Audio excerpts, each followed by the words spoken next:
All righty, we're going to go ahead and start in part B of chapter 1.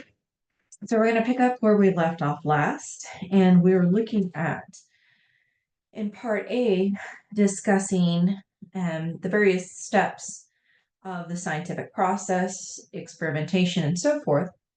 And the next thing that you want to look at in the process of running an experiment, and that experiment has been tested for multiple years over a long time period. Eventually, we may get to the level of what is known as a theory. So, this is not something that is just, I'm going to develop a theory tomorrow and we're going to put it in textbooks and study it. Like, it takes a while, right? In order for this to be accepted by the scientific community. So, a theory is defined as a proposed explanation for natural phenomenon based on particular principles, and it is going to give explanation to facts that have a huge body of scientific evidence behind it, as well as scientific, right, data and experimentation that has been conducted. Um, and there are many different theories. You can think about like the Big Bang theory or the cell theory or the theory of evolution, right? So there are many different theories, and all of these fall under these two particular bullet points that we see here is a way to explain natural phenomenon, but at the same time, we cannot test every single thing like the cell theory. There's no way that we can test every single living organism to know that every single living organism is created of cells. But up to this point, no matter what we have tested living wise, we have found that they are created of one or more cells, right? So this is the realm of theories, right? Now, how can we approach understanding science? So there's two ways. You can undergo what is known as reductionism or systems biology. So reductionism is taking something large and complex, and then let's start to break it down into more simpler aspects to give us an understanding of how that particularly functions, right? And that's kind of something that we do as we look at the particular beginning chapters of Bio 1406. We're going to break it down into the chemistry aspect to give us a better understanding of the larger aspect of the overall functioning organism, right? For systems biology, this is looking at the whole system and how it's working together to perform its particular function, right? And there's multiple different examples of system biology. Like if you want to look at focus on like an organismal level and focus on the body systems, right? How those work together to perform a particular function. Or you can look at it from an ecological perspective and how those particular counterparts are working together to help perform those particular outcomes in that particular environment. So there's different approaches as to how you want to break down and look at science, right? So one of the things that is super helpful for us, oh, sorry, let me go back, is the use of models. And I do want to point that out. When you see figures in your textbook, this is not just there for pretty pictures, right? There's a reason that you have models there. Um, it's a way that we can condense data and other things into a visual form to represent what we are trying to explain, right? So let's say you collect like years and years worth of data, and you want to present that data. You would not present an Excel spreadsheet with pages and pages and pages. You would condense that down into a graph, right? A table and graph format that would allow you to demonstrate that data much more clear and precise, and to demonstrate the changes that you see in that particular experiment and data that was collected. So it really helps to organize the information. So again, anytime you are moving through the textbook, make sure you stop and pay attention to those graphs, data, and figures that you see in your textbook, because it's very, very valuable to understanding the larger approach, right? So models can show how particular parts are going to fit together, right? Something visual. And then it suggests experiments that you can turn around and use to test that particular model as well in regards to how would you like to formulate that particular experiment? So it's a way to set like a foundation down for you as well. So science is something that is social, right? So what that means is we are dependent on other scientists to be able to collaborate together um, to join our publications, our data, our research, so that we can further advance our knowledge, right? So we don't, if we learn something, we don't just automatically like confine it to ourselves and that's it. We share it with others, right? So one of the ways that it's shared is via scientific journals. And so it's a way for other scientists to know what is already being done, what has been done. What do we want to continue to review? What do we want to study some more? What do we want to learn about more? And that is the way that we go about doing that. So other scientists could pick up that same exact experiment, run it again, see if you can reproduce the experiment and the results, or see if you get different results. Or a lot of times, scientists also want to see if you already have an experiment that has been done, maybe you want to go off a different path. You don't want to reduplicate something that has been done and you want to kind of change it a little bit. That would be a pathway that you can take by doing the research first. Right? Now, challenges exist. Number one, reproducing the experiment. So you have to have very clear guidelines, right, to remember in the scientific process.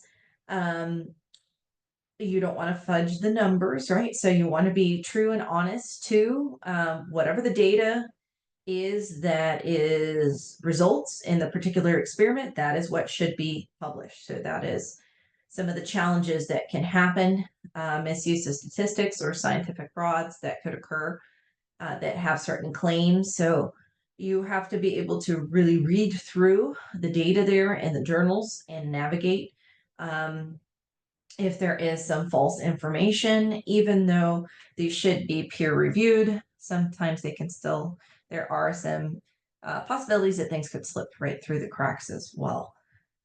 Um, when we look at, let's talk a little bit about evolution, right?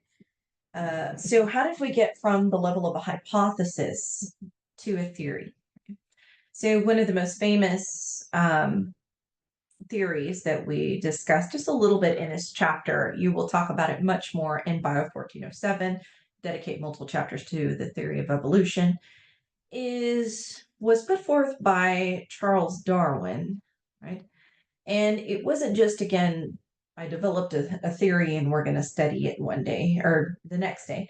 Um, it was many, many years of observation and study before he actually published his manual on the origin of species by means of natural selection, as well as he also looked at other scientists' publications and things and ideas that they had developed to help conclude or draw to his final theory that ended up being accepted and published. So, again, when you think of a theory, it has a huge body of evidence behind it. It withstands the test of time, right? And it has the ability to constantly be challenged, but has not been broken, right? Let's see. So again, Darwin wasn't the first to propose evolution. And evolution means, again, that things change over a period of time. They don't stay the same, right? So living things do change over time. And Darwin surrounded this concept of, since there are changes that happen, there's some type of mechanism that is at play that is allowing things to change over a period of time. Um, he leaned towards the term what is known as natural selection. Natural selection. That there are changes that occur to a species that may make it more viable, more sustainable in that particular generation, that allows it to be more successful, that will allow those particular traits to be passed on to future generations. Right? So that is natural selection. But again, remember, he didn't get to this idea on his own. It took years of research and as well as there were other scientists that were already kind of going down this path of or thoughts similar to his. So one of the really large impacts that helped Darwin develop this theory of evolution was the voyage on the HMS Beagle. So he took a voyage all across the globe, and you can just kind of follow. I do this here, but you can see how he followed through New Zealand, down in Australia, and he saw quite a different, abundance of species and observations that he made as he moved along the globe. One of the major observations that he made was when he arrived at the Galapagos Islands, right? So the Galapagos, as you know, I'm sure you've heard of it by now, is a very unique type of island. Till this day, it is a protected island. It's far away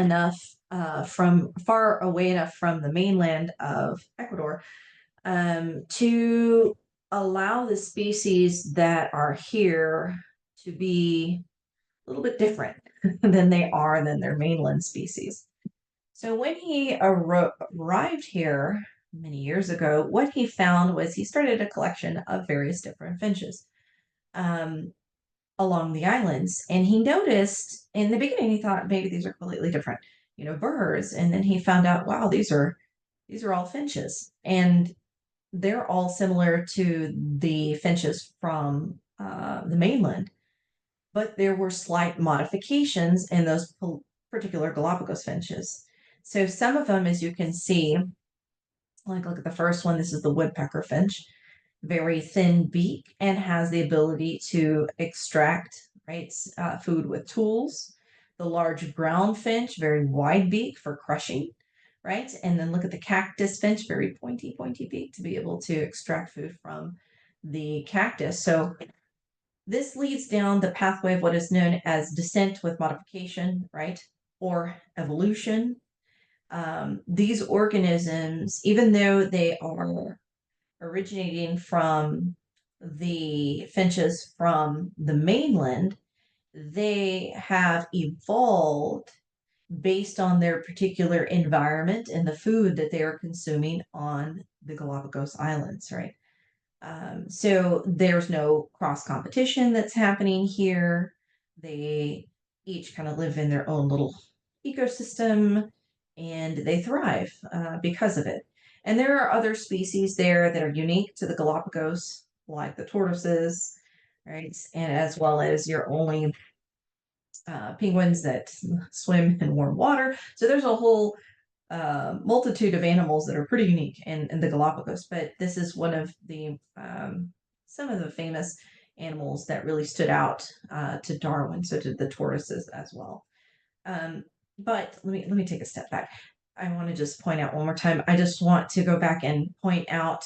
Remember that Darwin did not come to this conclusion on his own, right? He already had this idea, of course, from a very, very young age, but you want to kind of relate as to the importance of other scientists that were already kind of going down this pathway or this idea, and it helped Darwin really formulate that idea of natural selection.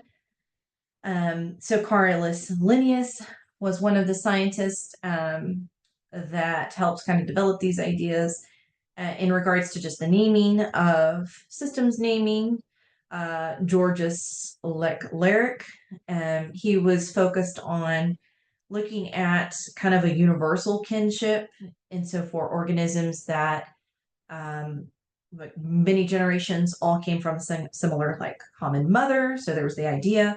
And then our most famous, like Jean-Baptiste Lamarck, as well, that species descended from other species. So that's kind of the foundation, very similar to the theory of evolution of Darwin's, except Jean-Baptiste Lamarck was a little bit off in the idea of like if an organism needed something, it was going to get better and stronger and then be passed on, and that's not how evolution works.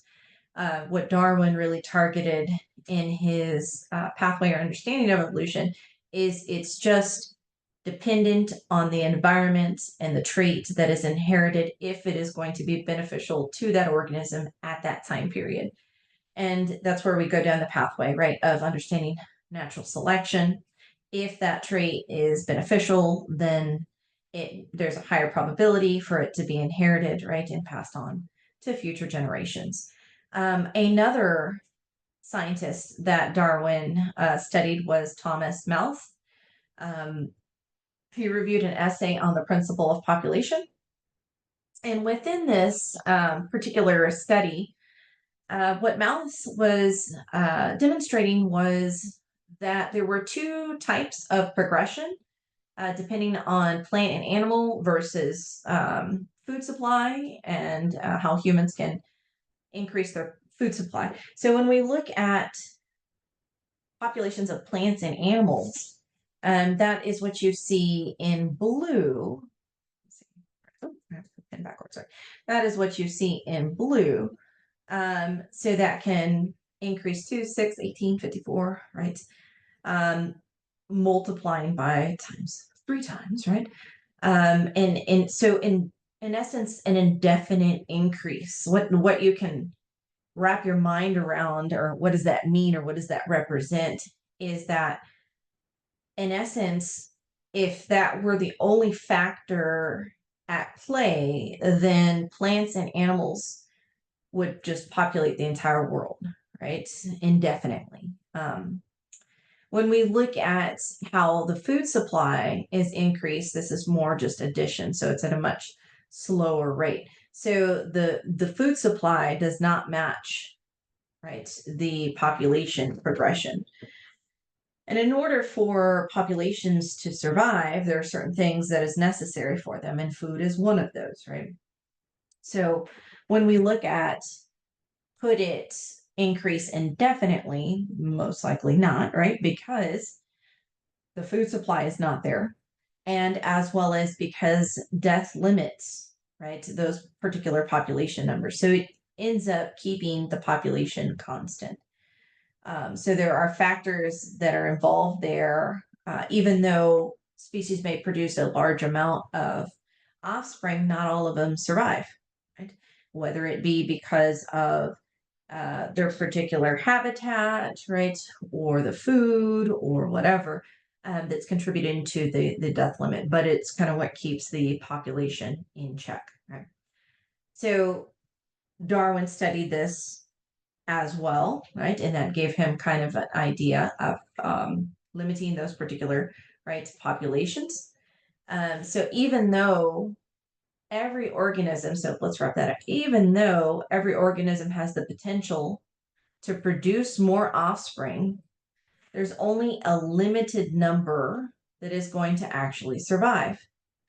But what leads to that, on top of the food, right, and the environment and so forth, is what Darwin concluded is the species that survive have advantageous traits, right?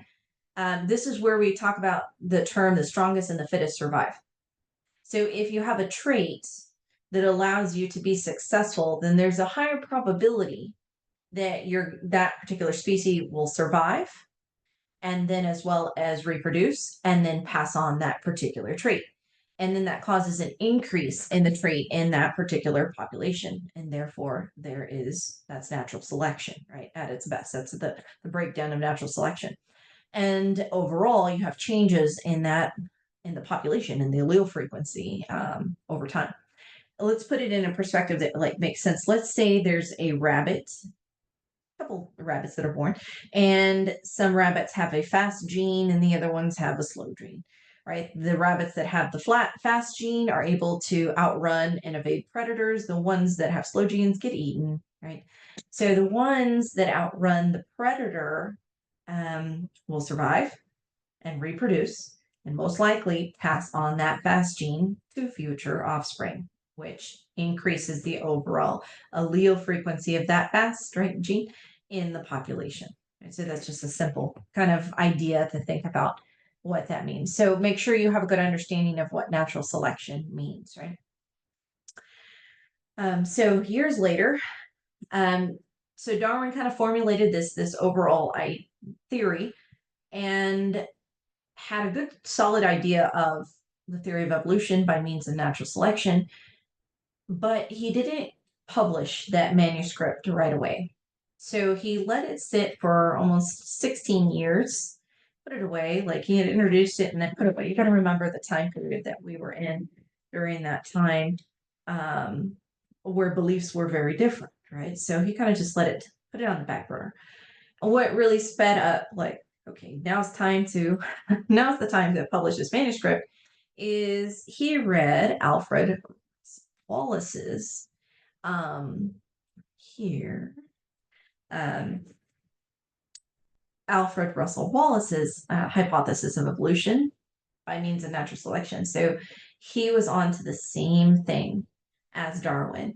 So what happened is both of them went up in presenting their ideas together, but Darwin is the one that is credited, right, for the theory of evolution. Now let's look at, again, wrapping our minds around the term theory, right? There has to be a huge amount of scientific evidence that supports this theory. So when we look at the theory of evolution, I do want you to know examples, right, of what helps to contribute to or supporting Darwin's theory of evolution. The first one is the fossil record, right?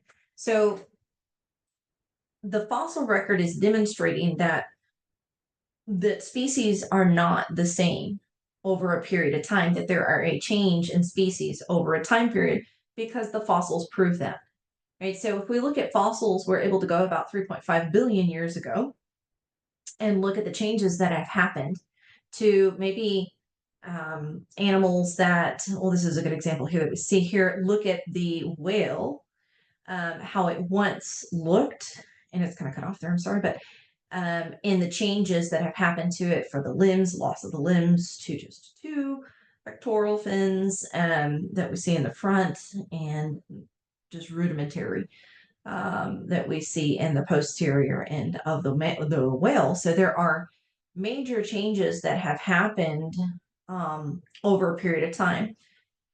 And so it's a wonderful demonstration as to supporting the theory of evolution, right? That there are changes to the species that is happening, and we do not remain the same because what is happening is that species is evolving, right? So it has changes that are evolving based on its particular environment that it resides in during that time period. The second factor that helps contribute to the theory of evolution, or evidence, should I say, is comparative anatomy. This one's an interesting one. So no matter the species that you look at, those species are extremely different in how they move around and their mobility. So a human, a cat, a bat, a porpoise, a horse, right? So we got aquatic, flying, walking, right? But what we can see is that no matter what organism we're looking at, they still have the same type of similar structure of bone there. So that's the humerus at the top. We have the ulna and the radius here, right? And metacarpals and the phalanges and so forth. You have the same thing in other species, right? So the humerus, the ulna, and the radius fused, and these are the metacarpals here. They are structurally different because the organism does something different, but the bones themselves are labeled the same. They're in the same orientation, right? Just structured a little bit differently to evolve to what the organism does, but that is known as comparative anatomy. There's also embryonic anatomy as well. You can see similarities during a particular embryonic time period where no matter if you look at a fish, a snake, right, a human, we all look the same during a certain phase, right? So if the structure is of the same evolutionary origin, but now different in structure and function, that is known as homologous structures.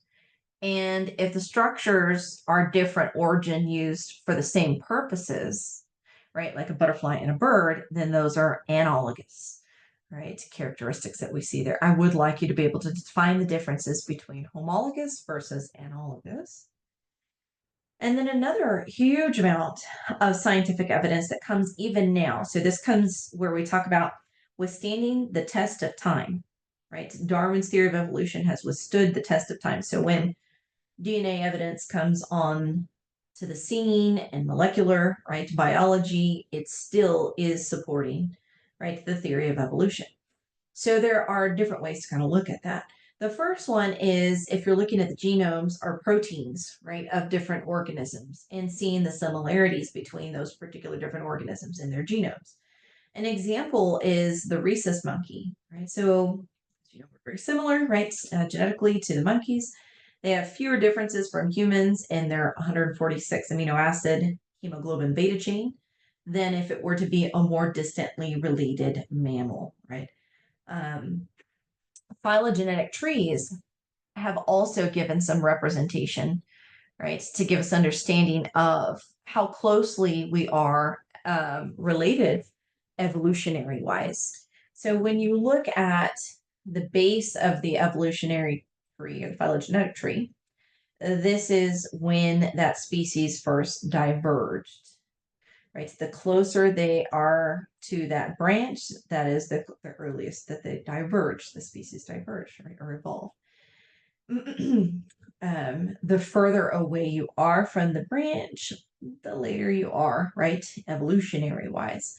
So we can, if we look at this realm, that means that the fish, right, on this side, right, came along a lot before, right, when we get to the mammals and so forth. And then if we wanted to look who is closely related evolutionary wise, because we share very similar DNA, well, look who's there. Humans, right?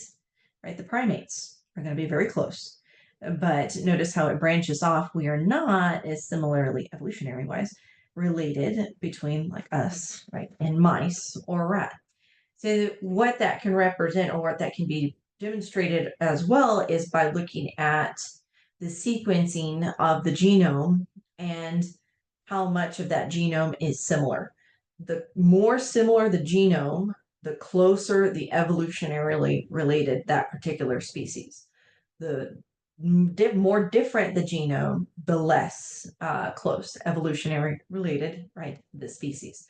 So again, supports Darwin's theory of evolution. So let's look at the kind of ending the chapter, the concepts that unify biology. So again, similar to the other things that I wanted you to list in the beginning of the chapter, I would like you to do that here as well. So these are the 5 concepts that unify biology. I want you to list them and then write examples of each of those as well. So number 1, life is subject to chemical and physical laws, right? So all of our biological systems have to undergo particular laws of physics, right? And as well as chemistry. And that is one of the reasons that when you enter Bio 1406, we have to dedicate a chapter or 2 to understanding chemistry, because those are the basic principles of the mechanisms of biology. Is we have to understand what is happening at the chemical level in order to understand what is happening at a larger level. So examples are like the movement of water, right? So those are physical, right, and chemical mechanisms, or the osmotic pressure, right, that's happening within the kidneys. Again, physical, right, chemical principles. So we do have to take some time to kind of dive a little bit into that to understand, right, how life is able to sustain itself. When we look at structure and function, right, so structure and function, you can always relate it to, I like to put structure relates to the function. So that means that, and I use the human body as an example quite a bit, but no matter what we have human body wise, bones, muscle, and so forth, the structure relates to the function. Everything is built for a specific reason, down to the cellular level, down to the chemical level, right? So there's an overlap there in structure and function. So if you can understand what that structure does, right, that's going to give you a better understanding of the function of whatever you're learning, right? So an example is like a receptor on a human cell that is particularly specific to binding insulin. Structure relates to that function. A similar molecule that's in a worm, you may conclude like, hey, that has something to do with binding insulin, or concluding, right, that particular function. So the structure relates to the function. Living systems, third, transform energy and matter, right? So energy is not going to stay, right, constant the entire time. Energy can be neither created nor destroyed, but it can be transferred or transformed, right? That's the first law of thermodynamics. And for living organisms, we need a constant supply of energy because we are constantly changing it into another form, right? So for us, for example, when we consume chemical energy, we produce ATP that gives us the ability to do things. So there are different forms of energy depending on the organism, like the difference between a plant versus an animal and so forth. But we do need a constant, all living organisms need a constant supply of energy. And then everything is organized within particular living organisms. So it's a step-by-step process as to how that energy is converted in those particular levels of organization. We have what's known as emergent properties that can occur because of how the organization occurs at the molecular, the cellular, and the organismal level. An example that is seen here on the right-hand side is if we're looking at cellular division and the self-organization of the meiotic spindle, right? So that's organization that is happening in the cellular level that is allowing cellular division to occur. There, one more time. Deoxyribonucleic acid, right? DNA. Living systems depend on DNA. In order for a cell to be able to divide and replicate and pass on genetic information, it is controlled by the DNA. In order for it to control the other organelles that it has embedded in it, it is the DNA that controls that. The DNA does everything for you. So if there is a cell that does not have DNA, then that cell is not going to be able to replicate, right? It will die after a certain time period. For example, the example I use there is like a red blood cell, right? A red blood cell doesn't have a nucleus, so it only has a certain time period in which it survives. And then it's dependent on another organ to produce and pump out those red blood cells. So DNA is consistent of nucleotides. If we want to look at some of the terminology here, so you do want to write these terms, what deoxyribonucleic acid means, where it's located at. If we want to look at the entire set of DNA instructions for an individual, we represent that as the genome. And again, life depends on how the DNA replicates and how that is passed on into the daughter cells. So last but not least, we get into cells are information processing systems, right? So in order for the DNA to replicate, that is known as DNA synthesis. And there is under the control of gene expression that we will look at later on, so transcription and translation, that is going to allow the development and the expression of various different proteins, right? Different cells, different tissues, all within the particular environment that is causing the expression of those genes. And then the last factor here, evolution explains the unity and diversity of life, right? So all organisms today descended from a simple creature over 3.5 billion years ago. And some of those characteristics are still preserved until this day. You can see some of these conserved characteristics have a fundamental role in the species that we see present this day. An example of what we see in the fossil record here is our trilobites, right? So wonderful example of organisms that were here many, many years ago that are no longer here. And again, explains a good example or explanation of evolution, right? The theory of evolution. So as we end this chapter, there's something that I would like you to do, right? I would like you to go back and focus on the major points that were learned from chapter 1. And so how are you going to know what were the major topics throughout the chapter? Those are your learning objectives. So in your learning objectives, you're going to find those in your modules. I have a Word document there that I have already developed for you that guides you on those learning objectives. So I would like you to print those out and then, or also download them into Word and start to fill in those detailed notes in those learning objectives. Detailed notes are a key part in this overall course for you to increase in your recall ability, your cognitive abilities, right? So just looking at the PowerPoint is not going to be enough. You are going to need to write quite a bit in this particular class. And I will estimate, I'll probably do this for each of the chapters. I'm going to give you about an estimate for this chapter, maybe about an hour to an hour and a half to develop notes. And of course, if you would ever like me to review your notes, you just need to let me know. It doesn't take me long to go through them. So detailed notes, focus on those learning objectives, and go back and see if you can locate what were those major points that we learned from chapter 1. Okay, and we're going to stop right there.